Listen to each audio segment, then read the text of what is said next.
श्रद्धेय स्वामी जी ने आप सबके संदर्भ में काफ़ी चर्चा की है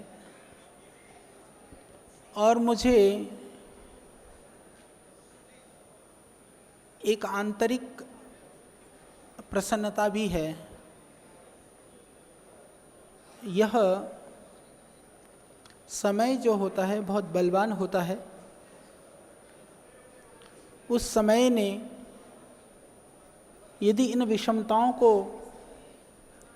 इन हालातों को ना देखा होता या पैदा ना किया होता तो वो समय कहाँ से आता कि हम सब एक होकर के इस देश के लिए, इस राष्ट्र के लिए कुछ कर गुजरने के लिए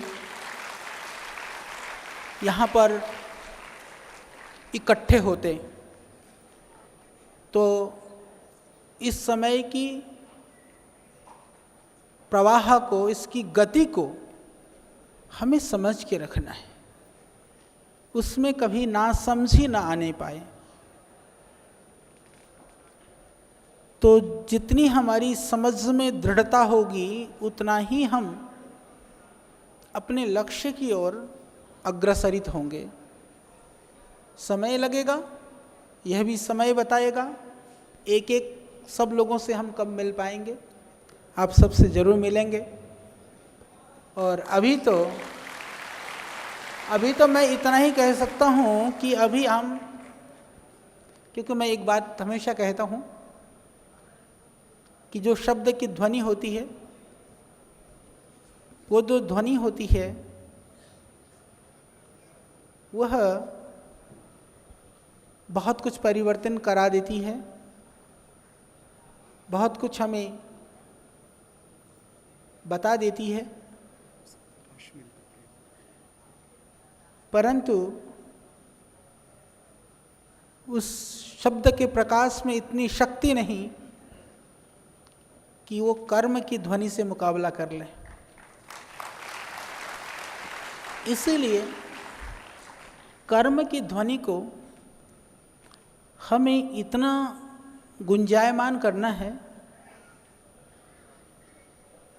कि जहाँ शब्द नहीं पहुँच सके वहाँ भी हमारे कर्म पहुँच जाएं।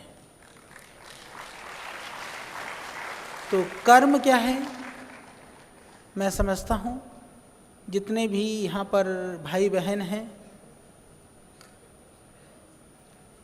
सबका कर्म गुरु आज्ञा है। उसी भाव से आप यहाँ पर पहुँचे हैं। तो जो आपके सामने जो कार्य हो, जो लक्ष्य दिया जाए आपको, उसको आप इतनी दृढ़ता से और समय से पहले पूरा कर लें कि जो आपकी ध्वनि है, आपकी कर्म की ध्वनि इतनी गहरी हो जाए कि जितने आप यहाँ पर बैठे हुए हैं, श्रद्धेय स्वामी जी को सबकी आवाज़ ऐसी सुनाई दे कि एक भी ध्वनि को जो है ना, वो ये ना सोचे कि ये पीछे है। सबको आपको एक से एक को आगे होना है। इस दृढ़ता के साथ में, इस संकल्प के साथ में आप सभी जो भी लक्ष्य आपको दिया जाए, जो भी कार्य की जिम्मेदारी आपको दी जाए, जो भी सेवा के लिए, जो भी अध्ययन के लिए, क्योंकि जैसे श्रद्धेय स्वामी जी बता रहे थे, बहुत सारे भाई बहन अभी आगे हमारी वैदिक परंपरा के हिसाब से शास्त्र अध्ययन करते हुए संस्कृति और राष्ट्रदेव की सेवा में भी पूरे जीवन को आहूत करने वाले हैं। आचार्य जी, इसमें दो पद याद कर चुके हैं 3 दिन में। ऐसे भी बच्चे और बेटे और बेटी हैं, बहुत तेजस्वी है। हाँ, वो बहुत अच्छी बात है, पर आगे याद करते समय पीछे का मत भूल जाना, यह उससे भी जरूरी है। ये तो नया कभी जिंदगी में ऐसा होता है, आदमी चलता तो रहता है पर क्यों चला था वो भी भूल जाता है। तो इसीलिए पीछे की डोर को मजबूती से बांध करके रखना, जिससे कि बाद में भी पता चले कि ये अष्टध्यायी क्यों याद करनी शुरू करी थी। तो इसीलिए एक संत हुए क्योंकि मेरी आदत रही है। स्वामी जी कभी कभी मेरे को उस बात के लिए हमारा मजाक बनाते हैं, क्योंकि मैं पहाड़ों में जंगलों में घूमता रहता हूँ। स्वामी जी को तो ये लोगों के जंगल अच्छे लगते हैं, मुझे पेड़ों के जंगल अच्छे लगते हैं। फर्क इतना ही है। तो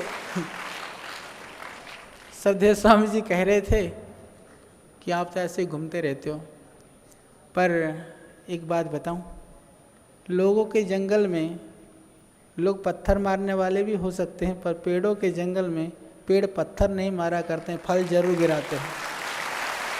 इसीलिए वो जंगल बड़े प्यारे होते हैं। पुष्प जो है वहाँ दुर्गंध नहीं फैलाते हैं, और थोड़ा सा खाद पानी दे दो तो दगा भी नहीं करते हैं। पर ये लोगों का जंगल बहुत खतरनाक होता है। तो जंगल मुबारक हो स्वामी जी को जो इनका जंगल है। और हमें तो विषैले फल भी तो होते हैं आचार्य जी, वो फिर औषधि के रूप में प्रयोग, कांटे वाले भी है। वह तो प्रयोग करने वाले के ऊपर बात है। कांटे से कांटा भी निकलता है, विष से औषधियाँ भी बनती हैं, वो तो कोई बात नहीं। इसीलिए आप ही तो कहते हो रावण नहीं होता तो राम को कौन जानता। तो वो काम आपके लिए इसीलिए तो सौंप रखा है। तो हमारे भी कुछ विषैले वृक्ष हैं, उनको आप इलाज विष से इलाज करते हो, हम विष का इलाज करते।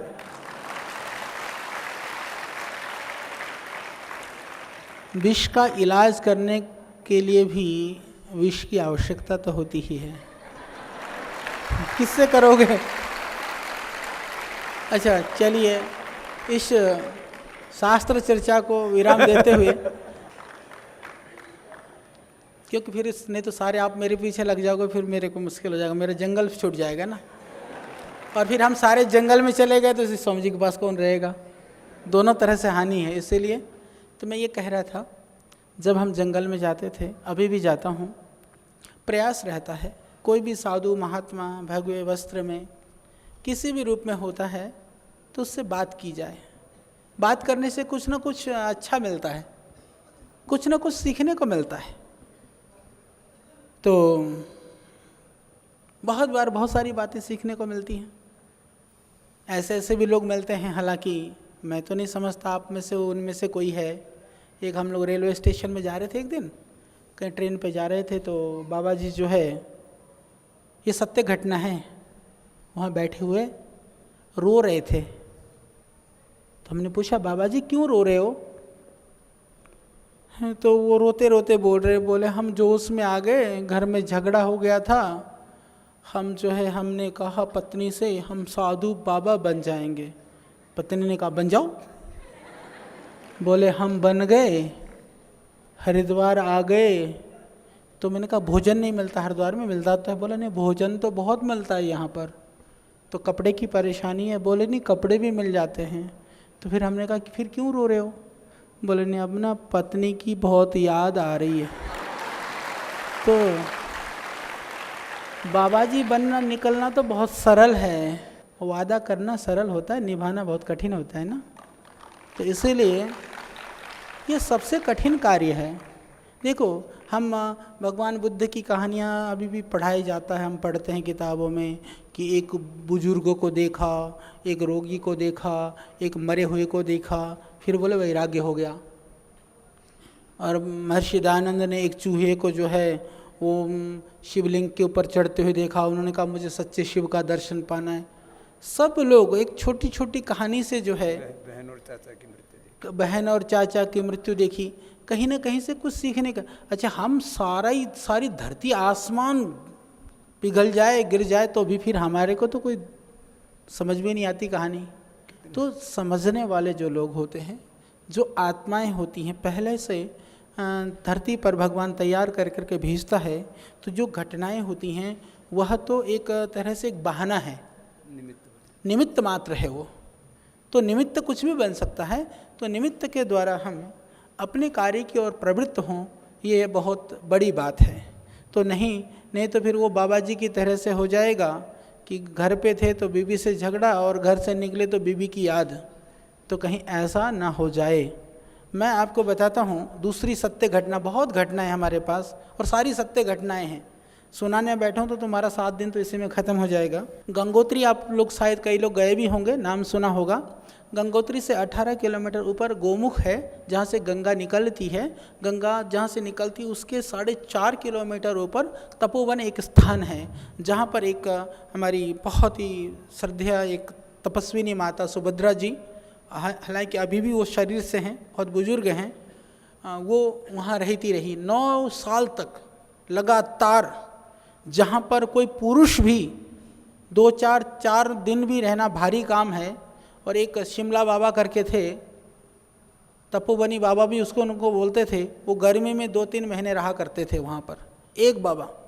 और वो माता पूरी सर्दी और गर्मी लगातार 9 साल तक वहाँ रही, इतनी तपस्विनी माता।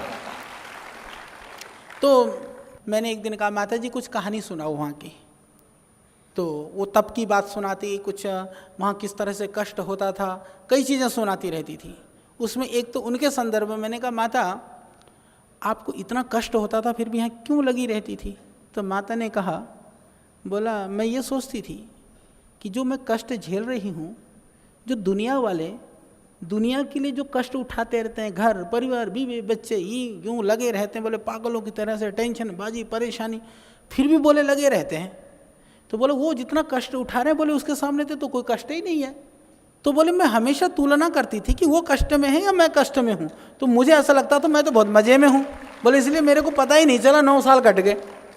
तो एक तो ये सुनाई, मैंने कहा माता ये तो आपकी बात हुई, कोई दूसरी की सुनाओ। तो एक दिन माता कहने लगी, बोले एक दिन मैं देख रही कि एक लड़का जो है बिल्कुल दूर से मैं देख रही थी, बर्फ़ों में जा रहा, धीरे धीरे चलता चलता वो आ रहा था। तो मैंने सोची कि कोई कभी कभी, क्योंकि सिरफरे भी बहुत होते हैं, दीवाने भी बहुत होते हैं, पागल भी बहुत होते हैं, इसीलिए इसका नाम ही संसार है, यहाँ सब श्रेणियाँ मिल जाएंगी। तो बोले वो धीरे धीरे आ रहा था, तो मुझे लगा कि ये कहीं भटका हुआ है, कहीं फंस गया है। तो बोले मैं किसी तरह से वहाँ गई। जाने के बाद में वो बिल्कुल उसके हाथ पैर गलने की स्थिति में थे, किसी तरह से पकड़ करके मैं अपने गुफा तक ले आई। मैंने उससे पूछा कि तू कहाँ भटक रहा था? बोले जी मैं तो थोड़ा सा चना लेकर के गया था, और बोले मेरे को तो 7-8 दिन हो गया मैं वहाँ था, फिर मेरे को लगा कि मैं अब, पहले तो सोचा था कि मर जाऊँगा, पर अब लगा कि मरने को हो गया, तो मेरे को लगा कि नहीं मुझे मरना नहीं है, इसलिए मैं आ गया। तो माता ने पूछा वहाँ गया क्यों था फिर? बोला जी मैं एक से बहुत प्यार करता था, उसने मुझे दगा दे दिया, फिर मेरे को लगा कि अब मेरे जीवन में ज़िंदगी में कुछ भी नहीं है, तो बस मैं फिर यहाँ आ गया। मैंने सोचा अब जो है ना इस शरीर को जो है मैं यहाँ कुछ भी कर करके बस या तो भगवान मिलेगा या तो ख़त्म कर दूँगा। तो फिर माता ने पूछा ये सच्ची घटना है? माता जी अभी थोड़ा शरीर उनका ठीक नहीं, हरिद्वार में ही है, अभी हॉस्पिटल में है, उनसे पूछ भी सकते नहीं। तो उन्होंने कहा कि फिर बोले फिर क्या करता रहा? तो बोला मैं थोड़ा चने ले गया था, मैंने चने खाए, पर मैं बर्फ़ में बैठा रहा। कितने दिन बैठा? बोला 7 दिन। बोला क्या सोचता था? बोला मुझे बस उस लड़की का जो है ना उसकी शक्ल ही दिखाई देती थी मेरे आंखों के सामने, उसको देखता रहता था और बैठा रहता था, उसको देखता रहता। बोले ढूंढ क्या रहा था? बोले मैंने सोचा भगवान मिल जाए। बोले जब लड़की को ही देखा जा रहा था तो भगवान कहाँ से मिलता तेरे को? तो ऐसे ऐसे पागल भी हैं। तो पूरा वहाँ से जो है वो न घर का रह गया न घाट का रहा वो। तो आप लोगों का सौभाग्य है कि ऐसे तपस्वी महापुरुष के सानिध्य में आपको आकर के घर क्या है, घाट क्या है, जंगल क्या है, ये सब सिखाने वाले आपके बीच में बैठे हैं। तो जो है अपने मन को मत भटकाना, अपनी मर्यादाओं को मत भूलना, अपने मूल्य और आदर्श को अपना साथी और सहचर बना लेना। जब अपने मन को, जब वो शिथिल पड़े, कहीं इधर उधर भागने के लिए प्रयास करे, तो जो है सात्विकता रूपी जो चाबुक है ना उसको चलाए रखना, मन फिर काबू में रहेगा और उसके बाद में जो आपका लक्ष्य है वह आपको प्राप्त होगा। पुल तोड़ने वाला भी तो बताओ। पुल तोड़ने दुनिया में जो है सारा आज ही तोड़वाओगे? हाँ, और फिर वो बनारस में वो गुरुजी ने पुस्तकें निकाली तो विद्यार्थी भाग गए वहाँ से। सुनो तो 2-4 घटना और सुना। कुछ कहानियाँ सुन करके स्वामी जी को भी प्रेरणा मिलती है, इसलिए कहते सारी कहानियाँ सुनो। तो जब आज तो मेरे लिए उपदेश चल रहा है। तो जब गुरु जी को प्रेरणा मिलती है तो चेलों को तो जरूर मिलेगी। बनारस की बात है, क्योंकि मैंने काफ़ी समय बनारस में रह करके अध्ययन किया। हमारे गुरु जी जिनसे मैंने कुछ समय शास्त्र का अध्ययन किया, स्वामी रघुनाथानंद अवधूत जी, बहुत अच्छे विद्वान, बड़े अच्छे तपस्वी। तो हम लोग एक छोटे से आश्रम में वहीं रह करके हम 3-4 विद्यार्थी रहते थे, वो पढ़ाते थे, हम पढ़ते थे। आप लोगों का तो बड़ा सौभाग्य है, इतनी बढ़िया। वहाँ तो बारिश होती थी तो जैसे स्वामी जी की कुटिया अभी टपकती है, मैंने देख करके बोले देखो टपक रहा है, मैंने कहा यही तो मज़ा है, इसका आनंद लो। कल देख करके आ रहा था, जहाँ स्वामी जी यहाँ सोते हैं ना, वो तो नीचे सोते हैं, वो फिर कमलिया भी सिकुड़ना पड़ता है जब बारिश होना शुरू होती है। कभी दुनिया में देखा जिसने लाखों लोगों के लिए रहने के लिए घर बनाया हो और अपने बारिश और धूप का सब आनंद अपने आप ही लेता हो? तो वो आनंद भी स्वामी जी लेते हैं। तो पहले तो इधर रहते थे, लोगों को लगता था कि बाबा जी तो उधर रहते हैं, तो मैंने कहा बाबा जी जैसा चाहते हैं। हालांकि मेरी लड़ाई वहाँ पर भी हुई। वो जो सड़क सी बनाई, महाराज जी ने कहा पक्का क्यों कर दिया, इसको कच्चा ही रहने देते। अच्छा, मैंने उसको सुंदर बनाने के लिए बड़ा प्रयास कर करके चारों तरफ घास घूस लगा करके, फूल वगैरह लगा करके वो सुंदर बनाया। बोले घास इसमें कोई पैदा होता है, इसको ठीक करने में कितना खर्चा होता है? तो फिर मैंने कहा करें क्या फिर इसका।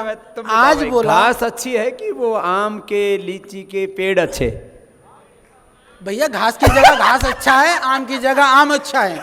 सुई का काम फावड़े से नहीं होता, फावड़े का काम। इसीलिए जो चीज़ जिसके लिए चाहिए, ब्रह्मचारी भी चाहिए, गृहस्थ भी चाहिए, पर सारे गृहस्थ बन जाएंगे तो उनको दीक्षा कौन, शिक्षा कौन देगा? सारी ब्रह्मचारी बन जाएंगे तो दुनिया कैसे चलेगी? तो सारे इसीलिए पर एक आदमी को एक ही बनना है। यदि आपने संकल्प लिया है कि मुझे ये करना है तो फिर पीछे मुड़ करके नहीं देखना, ये ध्यान रख लेना, बस इतनी सी बात है। लेकिन पेड़ अच्छे हैं, वो घास तो काटने में बिना मतलब 25 आदमियों की मजदूरी और लगा, आमदनी कुछ नहीं होती, मिलता कुछ नहीं जी।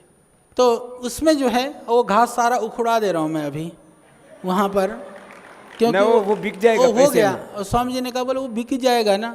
अरे जब वो काम का ही नहीं तो फिर लोग खरीदते क्यों है उसको? इसका मतलब कुछ काम का तो है ना वो। तो बात ये है, तो वहाँ तो स्वामी जी अपना आनंद ले रहे हैं सब। तो हम तो देखो आप लोगों का कितना बढ़िया वो बनारस का बताओ ना, जहाँ आपको भाग गए थे, फिर मैं ढूंढने पहुंचा था। अब अच्छा, वहाँ रामदान के मंदिर में पहुंच गए, उसके सामने से सुबह से शाम तक मुर्दे राम नाम जाता है। बस जो भी चाहे बोले मणिकर्णिका घाट में जाएंगे, वहाँ मुक्ति हो जाएगी। सुबह से शाम तक हजारों मुर्दों के दर्शन होते थे। हाँ, बच्चे कैसे भाग गए थे बताइए?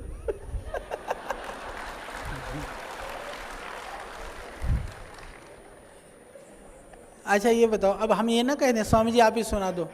तो मैं बता रहा था, देखो आप लोगों का कितना बढ़िया सौभाग्य है कि कभी भी मैं भी ये कल्पना क्या करता था, बचपन से एक बात की मैं बहुत कल्पना करता था कि काश कोई ऐसा व्यक्ति हो कि जिसको हम हर चीज़ के लिए अपना आदर्श बना सकें। इस कल्पना को जब स्वामी जी के साथ हम साथ में रहते थे तब भी करता था, जब हम पढ़ते थे। हालांकि श्रद्धेय स्वामी जी ने मुझे पढ़ाया भी है, मेरे से थोड़ा सीनियर रहे, पर मेरे को पढ़ना भी पड़ा इनसे। हालांकि ये अलग बात है, स्वामी जी कहते हैं मैंने बहुत पढ़ाया था, मैं कहता मैंने थोड़ा ही पढ़ा था।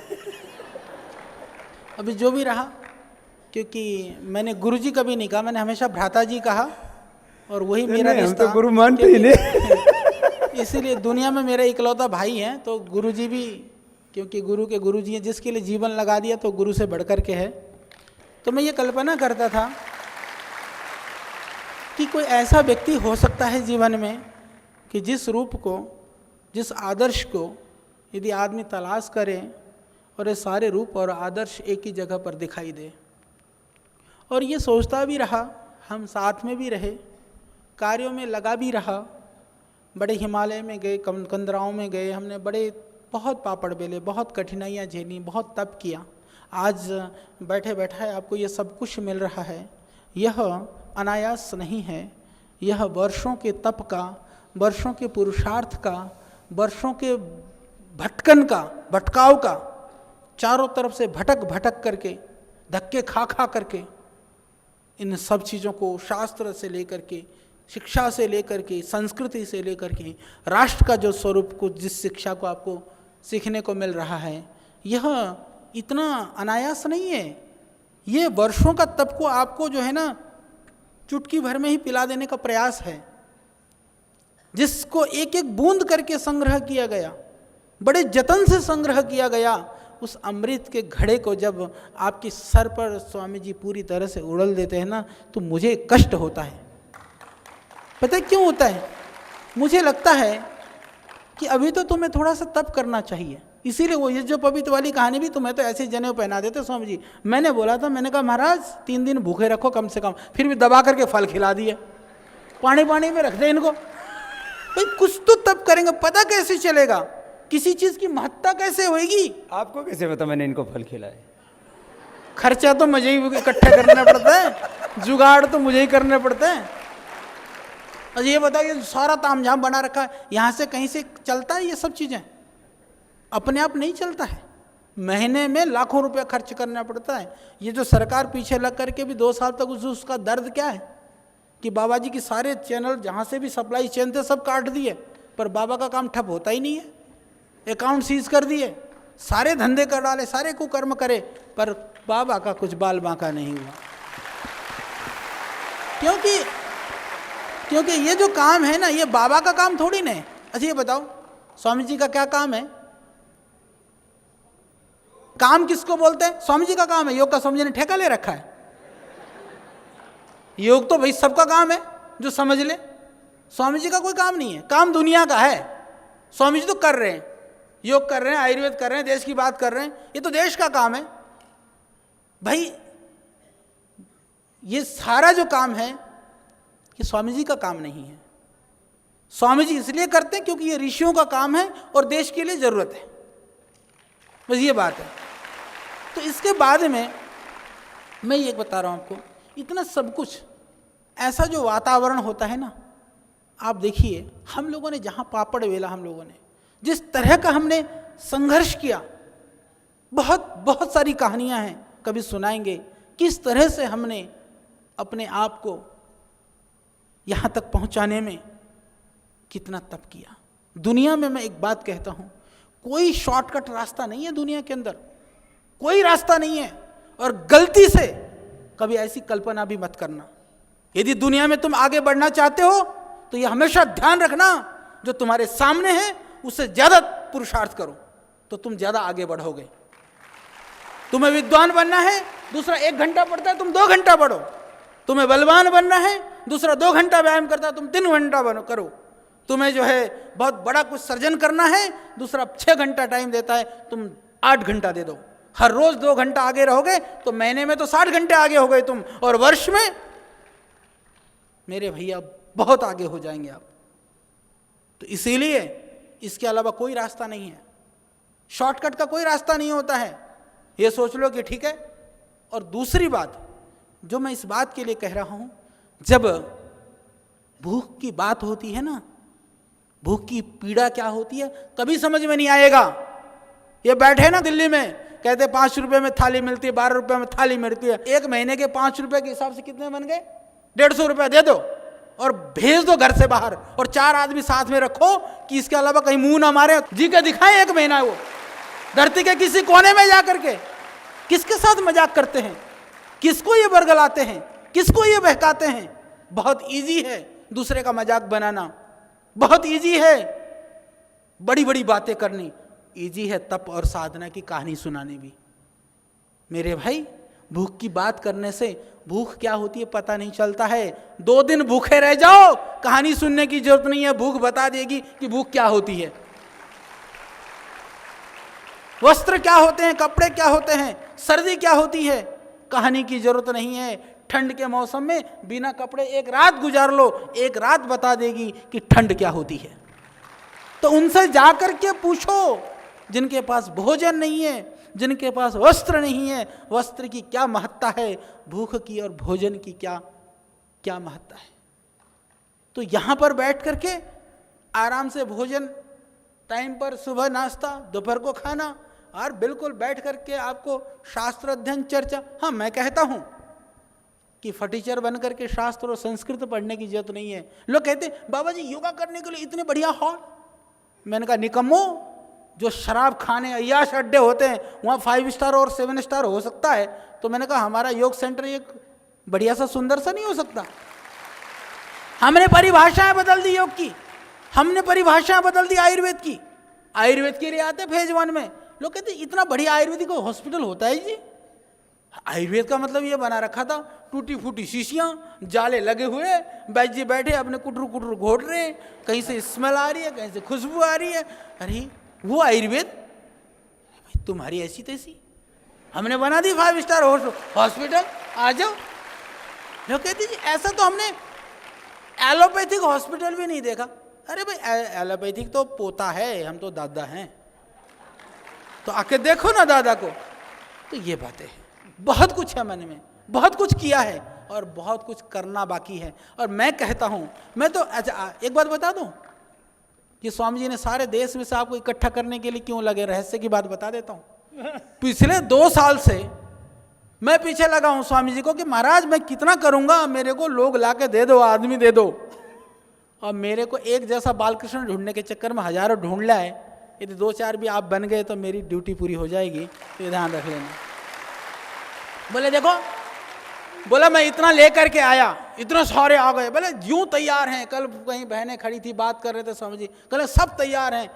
मैं भी खुश हो रहा था, अविश्वास नहीं कर रहा हूँ, क्षमा करना, कहीं सोचो कि मैं अविश्वास कर रहा हूँ, पर उस दिन की मैं कल्पना करता हूँ, इसकी आशा मुझे है, कल्पना है कि बिच्छुओं के भीड़ में जाकर के किसी ने छेड़ा कि बोला बता इसमें कौन इनका सरदार है।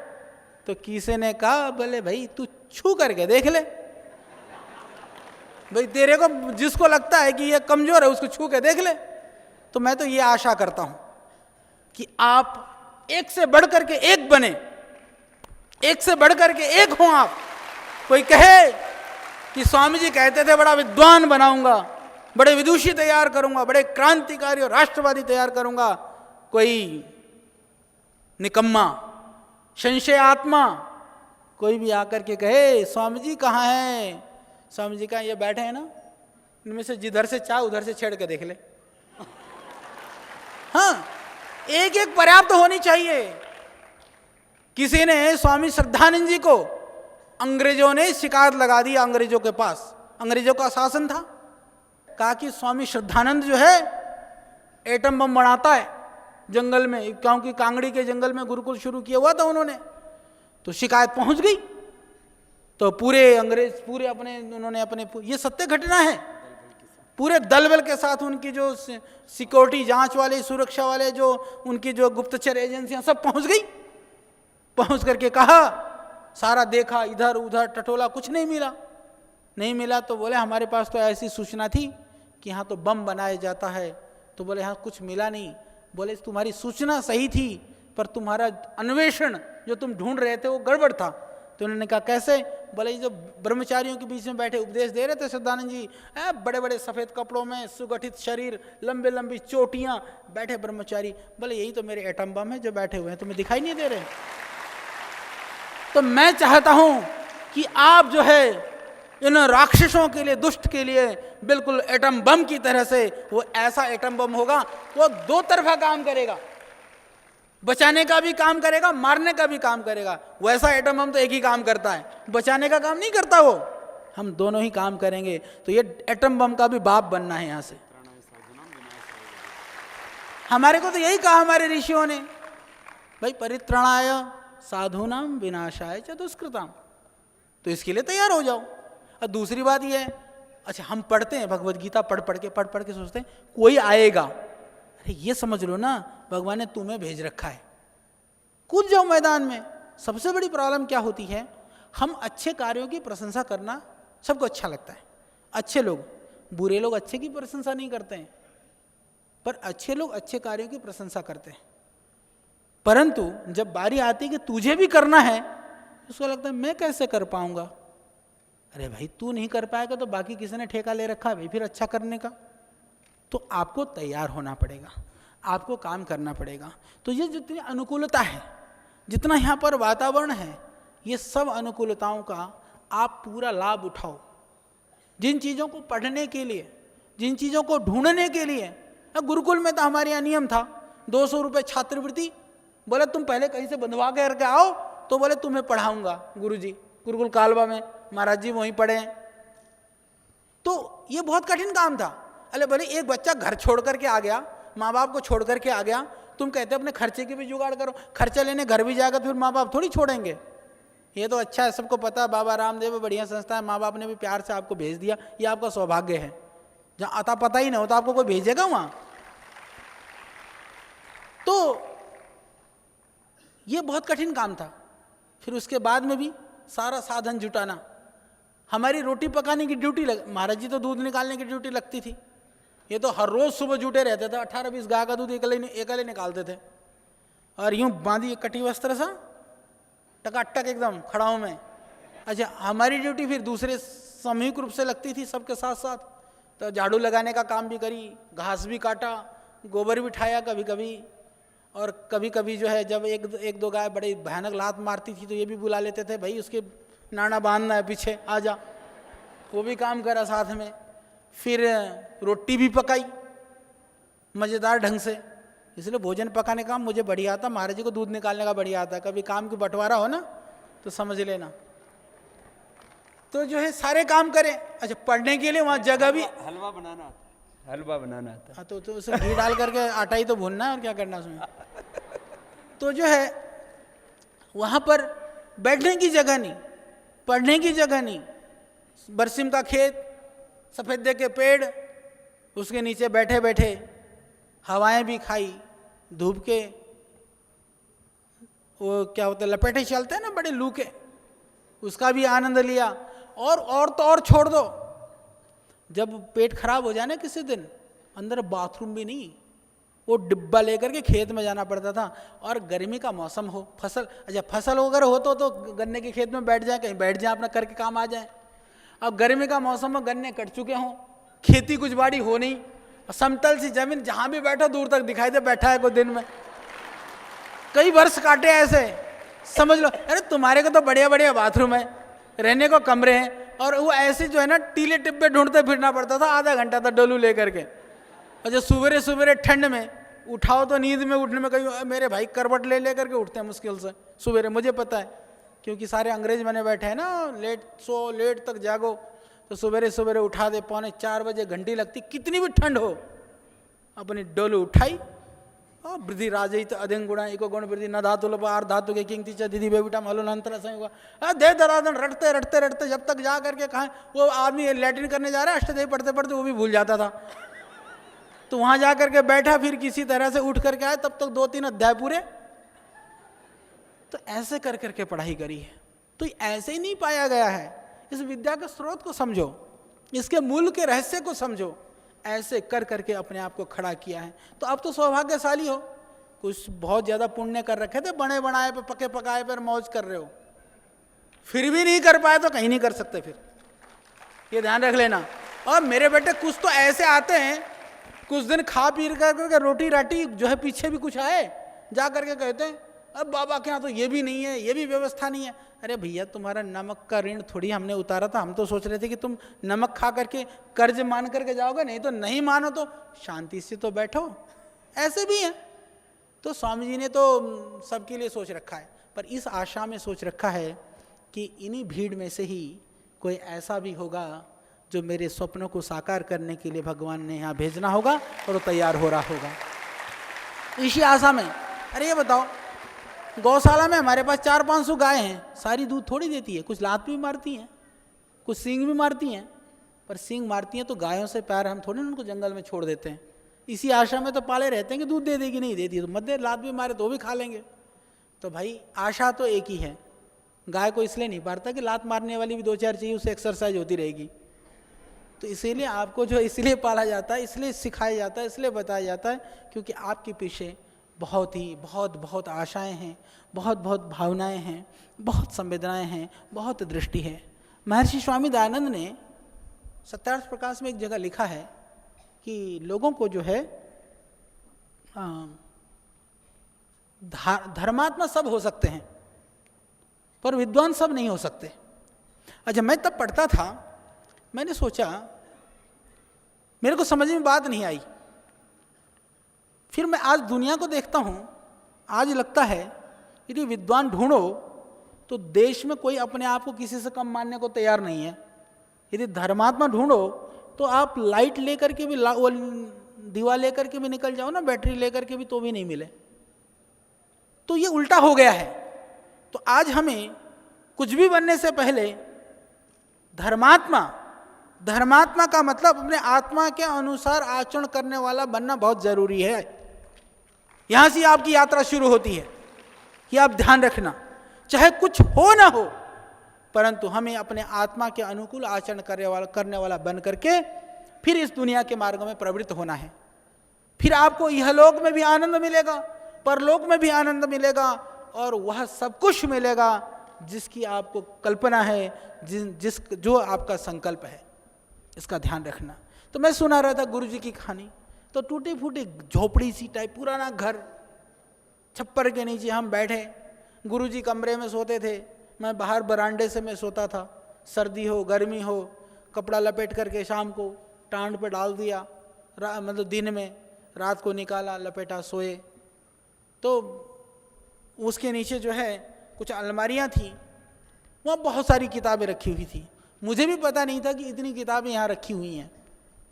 जब जो है बरसात के बाद में थोड़ा सा जैसे बारिश कम हुई, धूप निकलनी शुरू हुई, गुरुजी ने एक दिन कहा, बेटा जरा आप लोग ना ये मेरी किताबें जो है छत में धूप दिखाना है, आप लोग निकाल लीजिए। तो हम बट ऐसे गट्ठड़ बांध बांध के रखा था, गुरुजी ने पोथियाँ लपेट लपेट करके, हम उठाते गए छत पे ले जाते रहे, उठाते गए छत पे ले जाते रहे। मेरे साथ 2-3 लड़के और। हमने सोचा होंगी 100 किताब 50 किताब, तो ख़त्म होने में नहीं आए, हजारों किताबें थी। उठाते रहे, उसमें से एक मेरे साथ किताब लेके जा रहा था, मेरे से धीरे से कर, बालकृष्ण। मैंने कहा, बोले सारी किताबें हमको पढ़नी पड़ेंगी। मैंने सोचा ये तो दहशत में आ गया। अब मैंने उसको समझाया, मैंने कहा भाई सारी नहीं पढ़नी पड़ेंगी, तुम्हें तो अष्टदेही पढ़ रहे ना, अष्टदेही पढ़नी है, बाकी तो बाद में देखेंगे। पर वो इतनी दहशत में रहा, वो 3-4 दिन में वो उसको बहुत ज़्यादा दहशत में रहा। मेरे को हर रोज़ कहे, मतलब गुरुजी ये सारे पढ़ाएंगे हमको। मैंने कहा भाई नहीं पढ़ाएंगे। वो 5-7 दिन में चला ही गया मेरा भाई। वो अभी भी आते हो मेरे पास कभी। उसका नाम बलराम था, अभी बहुत एक महंत है एक मठ में, बड़ी बड़ी जटाएँ रख रही हैं। मैंने कहा बलराम सारी किताबें पढ़ लेता, तो मैंने कहा एक थोड़ी सी कम जटा से भी काम चलता। वो हंसता बहुत है मेरे साथ। तो अभी आए 1-2 बड़े अच्छे संत हैं, महात्मा हैं, अभी साधु हैं वैष्णव संप्रदाय के। तो मेरा मित्र है, तो मैं छेड़ता रहता हूँ उसको। मैंने कहा बलराम पढ़ लेता तो जो है ना, तो और कुछ होता। तो बोला क्या करें, बस ऐसा ही हो गया। तो ये बातें हैं, तो अभी आपको समझ में नहीं आएगी।